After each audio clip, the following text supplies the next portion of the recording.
تبعهم بإحسان إلى يوم الدين وأنت إله الخلق ربي وخالقي لذلك ما عمرت في الناس أشهد فعليك رب الناس عن قول من دعا سواك إلها أنت أعلى وأمجد لك الخلق والنعماء والأمر كله وإياك نستهدي وإياك نعبد وصلى الإله ومن يحف بعرشه والطيبون على المبارك أحمد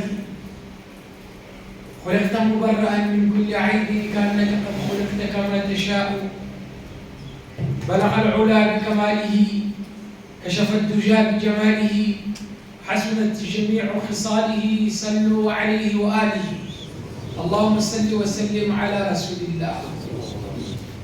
On remercie Allah Tabaraka wa Ta'ala et on le glorifie.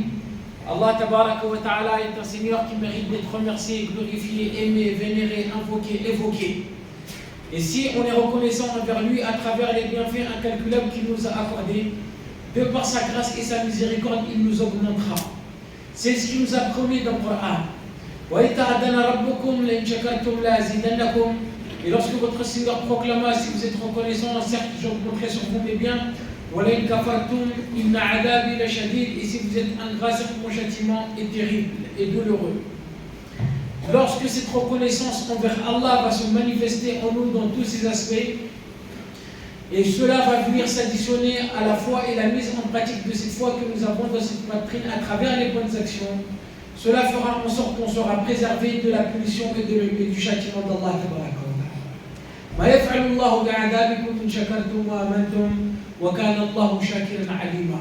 Et ça, il va falloir qu'on le comprenne.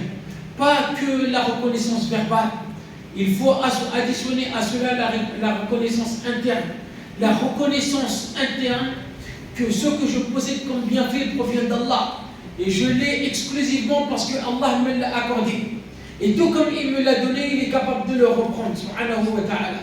Et il va falloir que cette reconnaissance se manifeste à travers les actes, les membres. Combien de choses nous avons entendues juste aujourd'hui, combien de choses nous avons écoutées, combien de choses nous avons regardées, combien de choses nous avons observées, combien de choses nous avons digérées, combien de choses nous avons avalées, combien de fois on a respiré, combien de fois le cœur dans la poitrine a battu, à combien de choses on a pensé et combien de choses on a imaginé. On a pu bouger, combien de fois on a pu bouger nos articulations, sans compter le bienfait de l'autonomie, le bienfait de l'intelligence, le bienfait de la raison, le bienfait de la santé, le bienfait de la nourriture, le bienfait des amis, le bienfait de la famille, le bienfait du travail, le bienfait ils sont tellement nombreux qu'on ne peut même pas les calculer, ni les dénombrer. La vraie question qui se pose, c'est combien on a dit merci à Allah juste aujourd'hui pour les bienfaits qu'il nous a accordés.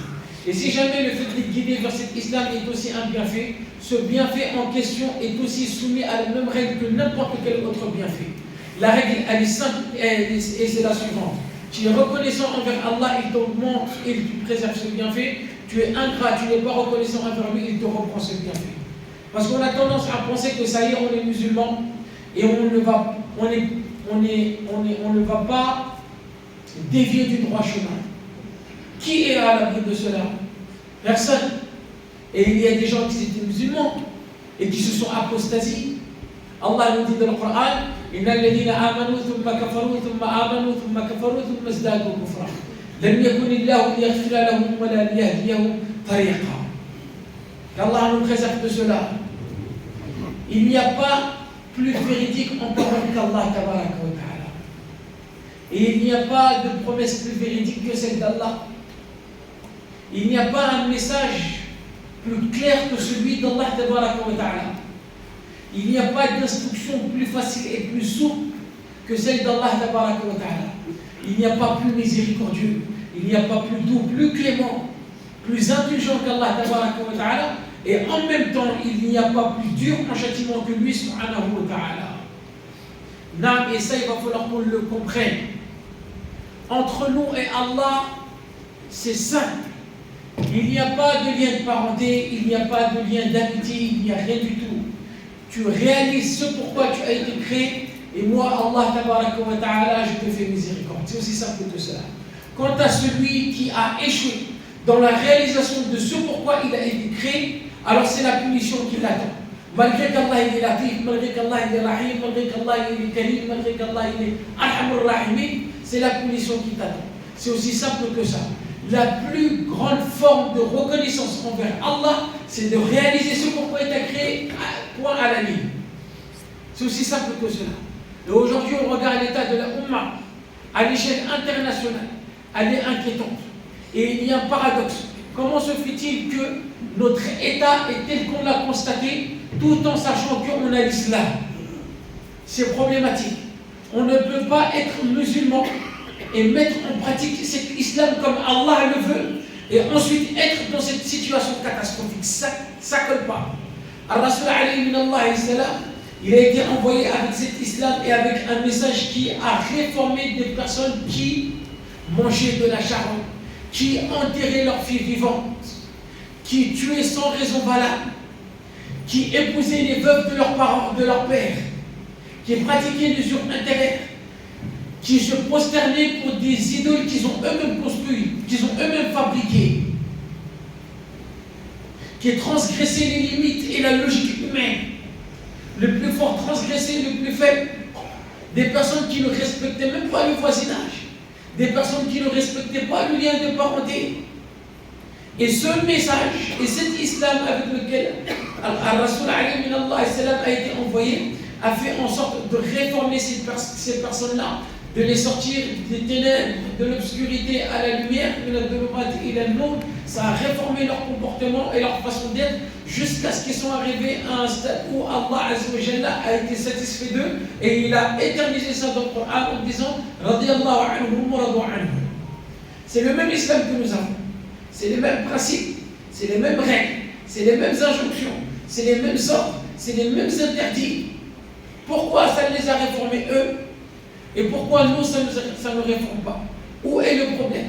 Est-ce que le problème réside dans l'islam en lui-même ou dans la législation islamique, ou le problème réside dans notre rapport avec l'islam? Et moi, je préfère choisir la deuxième option. Notre problème réside dans nos rapports avec l'islam. Allah, Wallah, il n'y aura personne qui aura un argument contre Allah le jour de la résurrection. Impossible. Personne n'aura un argument contre Allah le jour de la résurrection. Parce qu'en réalité, il n'a rien laissé. Il a tout détaillé. Il a tout expliqué. Il a tout rendu clair. Il a révélé les livres. Il a descendu. Il a envoyé des messagers. Il a inspiré à notre nafs, à notre âme, sa piété et son immoralité. Et il a tracé le chemin. Il nous a indiqué le chemin à prendre. Ce chemin qui va nous mener à sa satisfaction, qui va engendrer tout cela, le paradis pour nous, le bien et le bonheur éternel. Et même avant ça, avant de mourir, on aura une vie agréable de dunya. Et il a détaillé le chemin qu'on doit éviter, le chemin qu'on ne doit pas emprunter, et ainsi sa destination. Il y a seulement deux chemins, il n'y en a pas trois. Il y a deux destinations, et il n'y en a pas trois.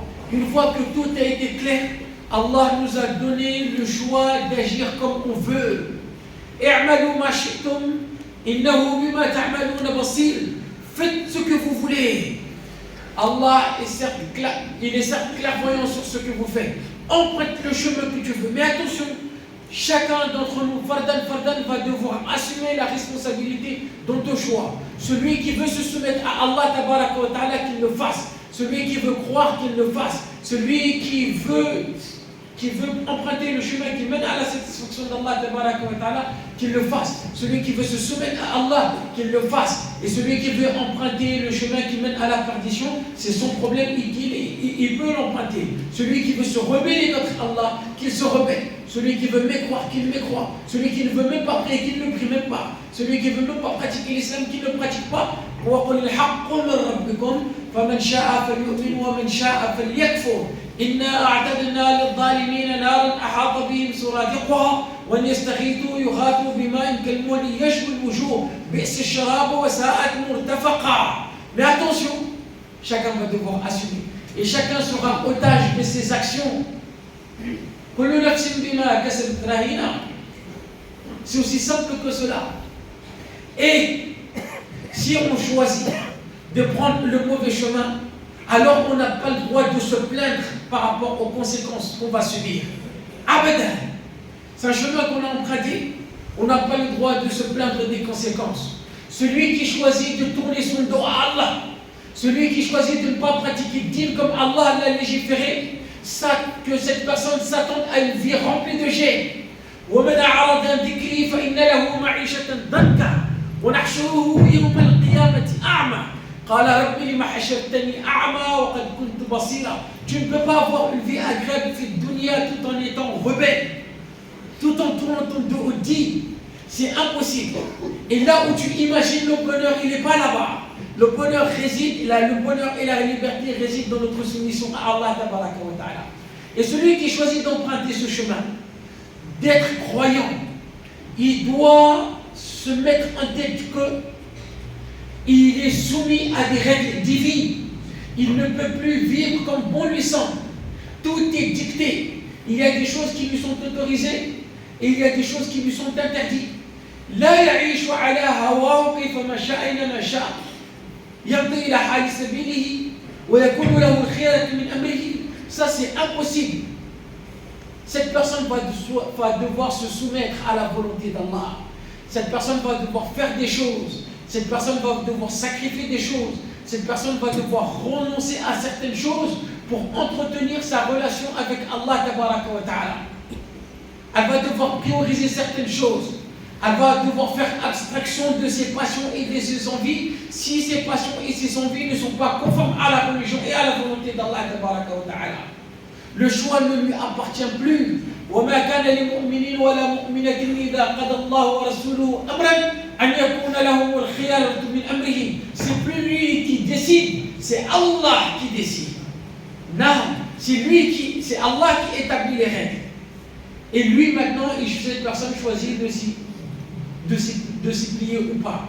Mais en contrepartie, Allah donnera à cette personne d'ici-bas un bonheur, mais que tout le monde recherche, une vie agréable, la tranquillité, la sérénité, la quiétude, l'abondance dans sa subsistance, la protection, l'assistance, et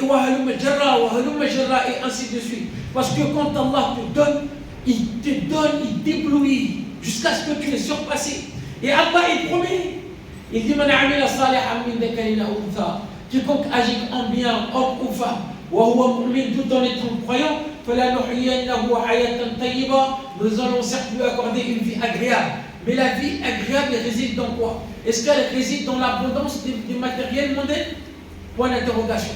Est-ce qu'elle réside dans le fait d'avoir une grosse monture, une grande monture, une belle monture, ou une demeure agréable, ou un compte bancaire plein craqué? Point d'interrogation. Abadan. Ça ne veut pas dire que tu n'as pas le droit d'acheter une belle voiture ou une grande voiture ou avoir une demeure agréable. Là, ce qu'on est en train de dire, c'est que le bonheur ne réside pas dans le matériel. Le bonheur réside dans le fait que le corps de l'individu soit vivant. Na, hayatul qulub. والحياة والقلوب لا تحيا إلا بالإيمان إلا بذكر الله ألا الذين آمنوا وتطمئن قلوبهم لذكر الله ألا بذكر الله تطمئن القلوب. La foi en Allah fait revivre le cœur. Non. Et cette personne, elle sera tranquille, même si elle est besoigneuse. Cette personne, elle sera tranquille, même si elle est pauvre. Cette personne, elle sera tranquille, même en possédant beaucoup de moyens. Ces moyens et tout ce matériel ne va pas venir l'impacter.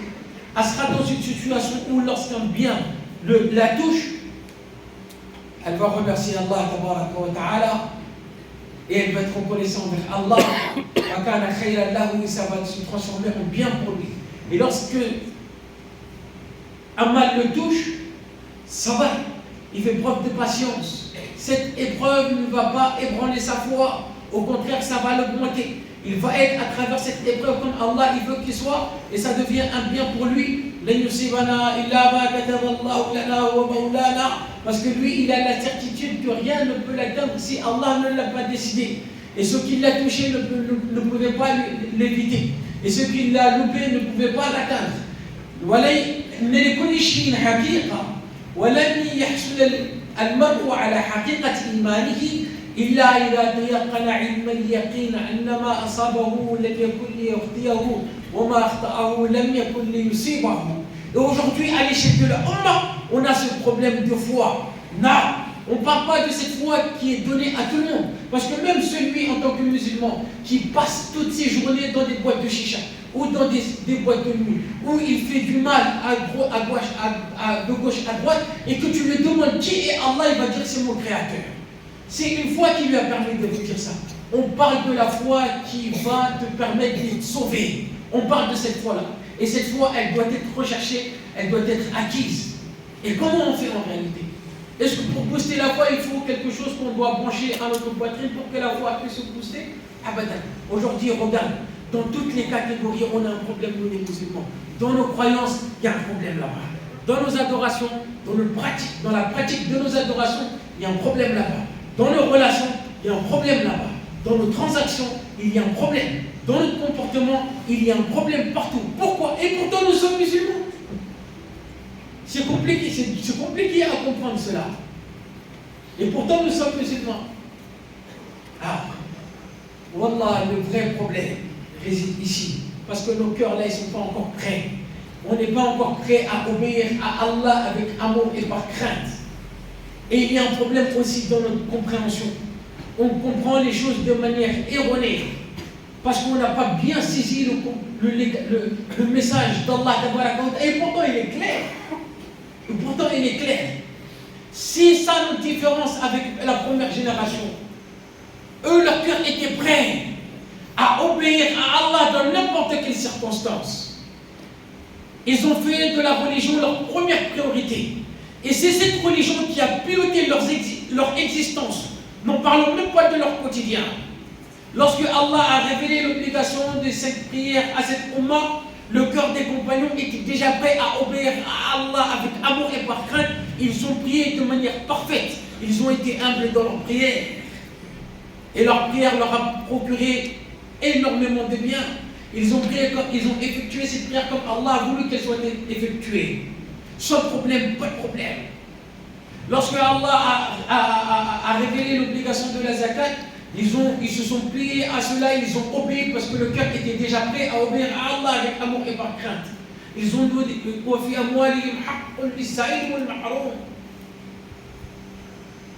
au début de l'islam, la consommation du vin n'était pas interdite.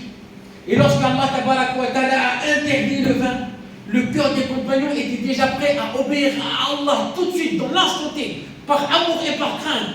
Et tout de suite, ils ne se sont pas dit, ça fait longtemps on est baigné dedans, on est trop habitué à la consommation du vin, donc on va commencer à arrêter petit à petit crescendo. Abadan, Allah a dit stop dans l'immédiat. Parce que c'est un principe auquel il n'y a pas de discussion. Allah dit Fashtinibouhu. Et qu'est-ce qu'ils ont fait? Ils ont tout de suite arrêté. Ils ont versé tout le vin qu'ils avaient. Et ils ont cassé tous les pots de vin qu'ils avaient. Quand Allah a révélé l'obligation aux femmes de se couvrir, les femmes parmi les sahabiyettes, leur cœur était déjà prêt à obéir à Allah par amour. Non. Elles ne se sont pas dit, oui, ça fait longtemps, on n'a pas l'habitude, machin, alors parce que le cœur, il était déjà prêt. Non. Certains aspects de la religion nécessitent un cheminement petit à petit. Mais concernant les obligations, les injonctions et tout ce qui va dans ce sens, attention. Et nous, le cœur, il n'est pas encore prêt. Il y a un masque. On se voile la face. Prends le quotidien et regarde qu'est-ce qui pilote notre quotidien. Et moi, je vous pose la question maintenant.